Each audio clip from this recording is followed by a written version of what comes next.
प्यारे साथियों नमस्कार, कैसे हो आप सभी। मेरा नाम विनोद कुमार शाक्य है। स्वागत है आप सभी का आपके अपने यूट्यूब चैनल विनोद कुमार शाक्य के चैनल पर आप सभी प्यारे दोस्तों का फिर से एक बार यहाँ पर स्वागत। तो दोस्तों आज की इस क्लास के अंदर हम बात करने वाले हैं कि जो हमने एक्सरसाइज 14 जो शुरू की थी हमारी कक्षा 10 RBSC NCERT की, तो उस 14वीं प्रश्नावली के अंदर मैंने आपको पिछली क्लास के अंदर व्यक्तिगत श्रेणी, खंडित श्रेणी और अखंडित श्रेणी यानी तीनों श्रेणियों की पहचान के बारे में बता दिया था।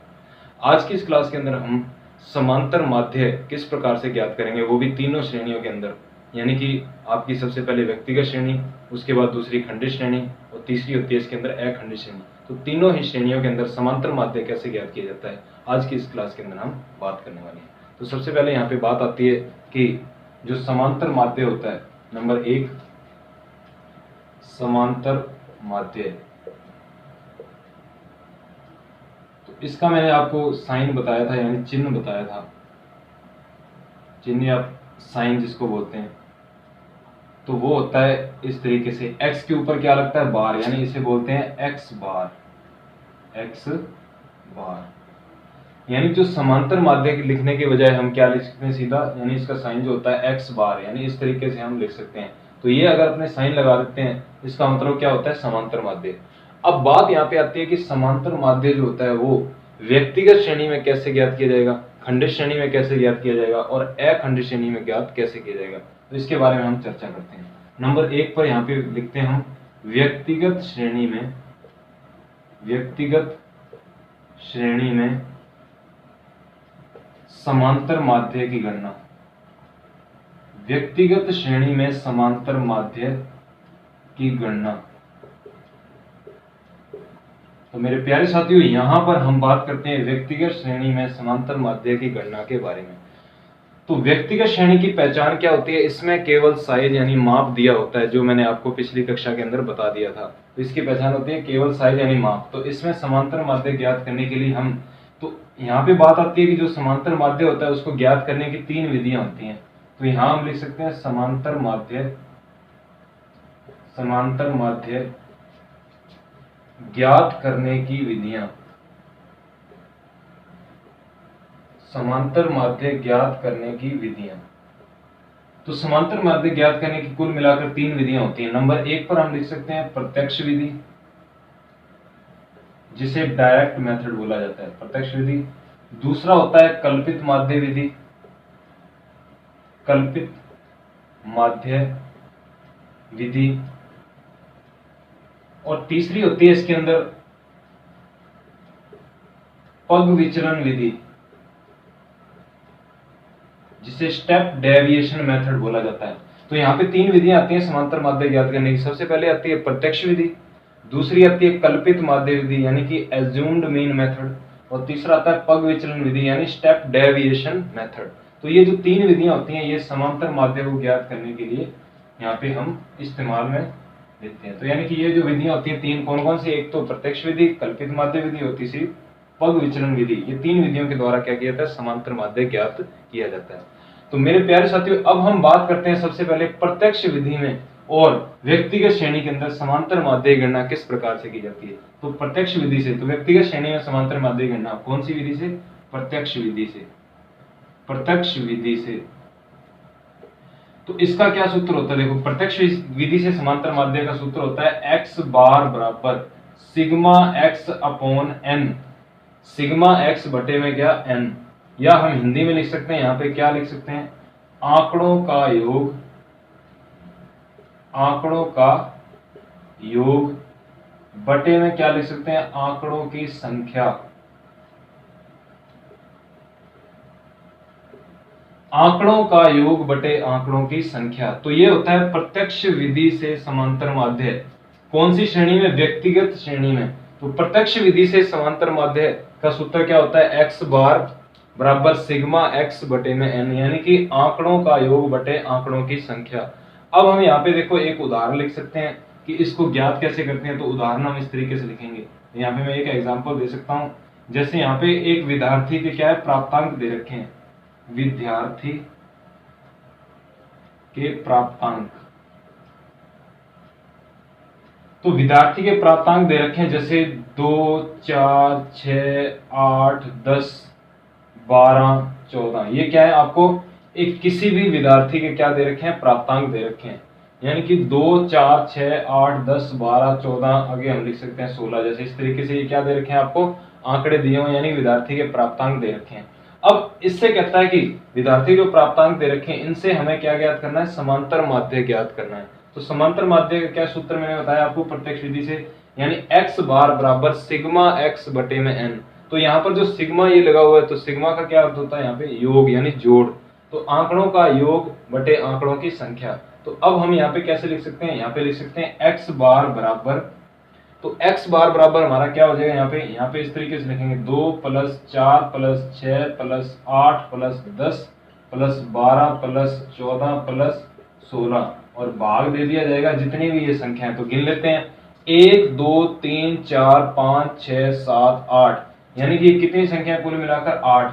तो अब इनका क्या कर दिया जाएगा, योग कर दिया जाएगा। तो हम जोड़ कर लेते हैं 2 और 4 6, 6 और 6 12, 12 और 8 20, 20 10 30, 30 और ये 12 कितने हो गए 42, 42 और 14 42 4 46 10 56, 56 और 16 56 6 62 और 10 72, यानी ये कुल मिलाकर कितना टोटल हो गया 72। तो देखो 2 और 4 6, 6 6 12, 12 और 8 20, 20 10 30, 30 और 12 30 10 40 और 2 42, 42 और 4 46 10 56, 56 और 6 62 और 10 72। तो ये हो गया आपका 72 और भाग कितने से दे दिया जाएगा इसमें 8 से। तो जब 72 में 8 का भाग दिया जाएगा तो ये आपका आंसर कितना आएगा। तो यहाँ पे हम 8 के पहाड़े में देखते हैं 72 कितने पे आता है। तो 8 के पहाड़े में ये आता है 72। देखो तो 8 का पहाड़ा में पढ़ते हैं यहाँ पे 8 दूनी 16, 8 तीय 24, 8 चौको 32, 8 पंच 40, 8 छः 48, 7 8 56, 8 8 54, 9 8 72। तो ये कट जाएगा कितने पे 9 पे। तो समांतर माध्य हमारा क्या आ जाएगा 9 और ये क्या आ जाएगा यहाँ पे आंसर हमारा आ जाएगा, यानी कि 9 जो है वो क्या आ जाएगा समांतर माध्य। तो 9 प्राप्तांक हम यहाँ पे लिख सकते हैं इसका समांतर माध्य।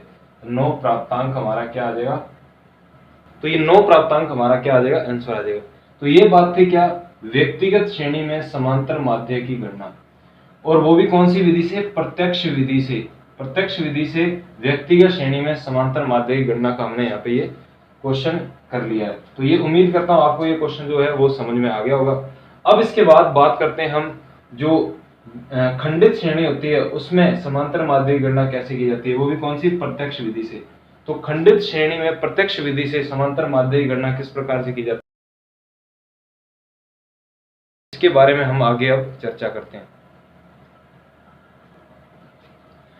तो मेरे प्यारे साथियों अब हम बात करते हैं यहाँ पे खंडित श्रेणी में समांतर माध्य की गणना। तो मैं यहाँ पे लिख दूंगा आपका यहाँ पे क्या दूसरा जो पॉइंट है, ये देखो खंडित श्रेणी, क्योंकि हमारी जो दूसरी श्रेणी होती थी वो क्या होती थी, खंडित श्रेणी। तो खंडित श्रेणी में समांतर माध्य की गणना, तो खंडित श्रेणी में समांतर माध्य की गणना करने के लिए हमें क्या लिखना होगा यहाँ पे, तो यहाँ पे हम सूत्र यहाँ पे लिखेंगे, क्या लिखेंगे, तो सूत्र देखो यहाँ पे क्या हो जाएगा, बदल जाएगा। तो यहाँ पे सूत्र हो जाएगा आपका x बार बराबर सिग्मा एफ एक्स बटे सिग्मा एफ, क्योंकि खंडित श्रेणी में क्या दिया होता है, x और f दोनों चीजें दे रखी होती हैं, यानी कि आपको x भी दिया होता है और क्या साथ में दे रखा होता है, f भी दिया होता है। यानी कि जो खंडित श्रेणी होती है इसकी पहचान होती है कि इसमें आपको x और f दोनों चीजें दे रखी होती हैं। तो जब x और f दोनों चीजें दे रखी हैं तो आप प्रत्यक्ष विधि से इसमें समांतर माध्य ज्ञात करने के लिए कौन सा सूत्र लगाओगे, x बार बराबर सिग्मा एफ एक्स बटे सिग्मा एफ। तो अब एक छोटा सा क्वेश्चन ले लेते हैं हम यहाँ पे, जो आपको यहाँ पे क्वेश्चन करवाया जाएगा उससे आपको आराम से यहाँ पे क्या हो जाएगा, समझ आ जाएगा। तो मैं यहाँ पे अब देखो एक क्वेश्चन ले लेता हूँ छोटा सा।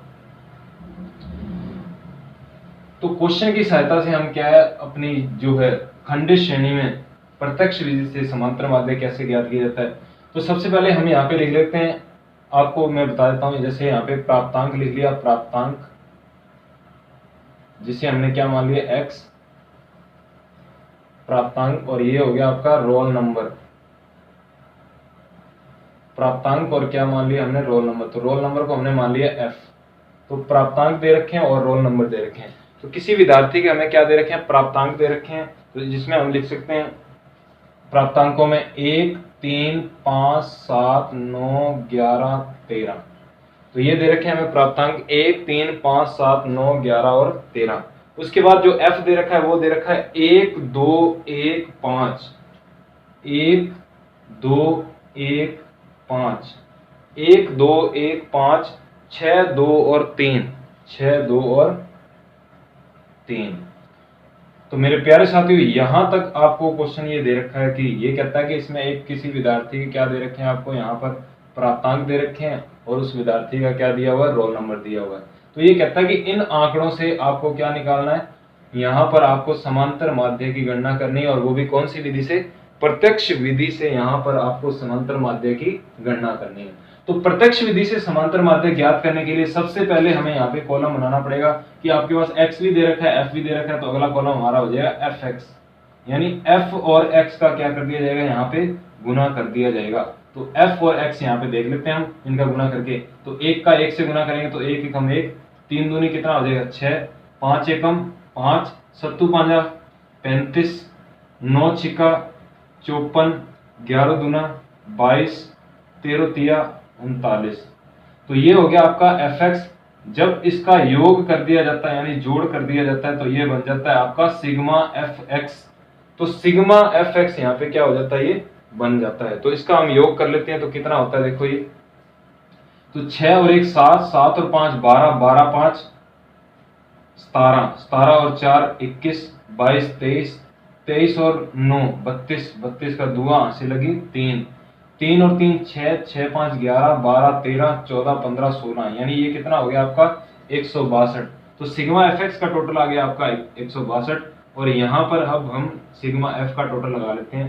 तो ये आ जाएगा आपका 2 और 1 3 और 1 4, 4 और 5 9, 9 6 15, 16 17 18 19 20। तो ये आ गया आपका यहाँ पर सिग्मा f का टोटल और सिग्मा fx का। तो अब हम यहाँ पे लिखेंगे प्रत्यक्ष विधि से समांतर माध्य। कौन सी विधि से, प्रत्यक्ष विधि से समांतर माध्य। कौन सी श्रेणी में, ये जब आपको x और f दे रखा होता है इसका मतलब क्या होता है, ये खंडित श्रेणी होती है। तो प्रत्यक्ष विधि से समांतर माध्य कौन सी श्रेणी में, खंडित श्रेणी में। प्रत्यक्ष विधि से समांतर माध्य का सूत्र होता है यहाँ पे x बार बराबर सिग्मा fx बटे सिग्मा f। तो सिग्मा fx हमारा आया 162 और सिग्मा f हमारा आया कितना 20। तो 62 को जब 20 से भाग दे दिया जाएगा तो यहाँ पर जो आंसर आपका आएगा वो आएगा, यहाँ पे देखो इस तरीके से हम भाग दे लेंगे कि 162 को 20 से भाग देंगे। तो यहाँ पे देखो 20 पर कैसे जाएगा, तो यहाँ पे जाएगा ये 7 दूनी 14 यानी कि 140 और 8 दूनी 16 यानी 8 पे कितना आ गया 160, कितना बचा 2। उसके बाद पॉइंट लगा लिया हमने, 0 उतार लिया, कितना उतार लिया यहाँ पे 1 लगा दिया, तो ये आ गया आपका 20 एकम 20। तो इसका आंसर कितना आ जाएगा 8.1, यहाँ पे अंक प्राप्तांक अंक, ये क्या आ जाएगा आपका, इसमें आंसर आ जाएगा। तो ये होता है आपका, देखो कौन सी विधि में, प्रत्यक्ष विधि से समांतर माध्य खंडित श्रेणी के अंदर। तो खंडित श्रेणी में जब हम यहाँ पे समांतर माध्य ज्ञात करते हैं तो हम ज्ञात क्या कर रहे हैं यहाँ पे, समांतर माध्य। तो ये देखो लिखा हुआ मैंने क्या ज्ञात कर रहे हैं, समांतर माध्य। तो समांतर माध्य जैसे आपको क्वेश्चन ये दे रखा है, ये आपको क्या दे रखा है, प्रश्न दे रखा है, क्वेश्चन दे रखा है। तो इस क्वेश्चन के अंदर आप कैसे करोगे, आप तो x दे रखा है आपको, प्राप्तांक रोल नंबर दे रखा है आपको f।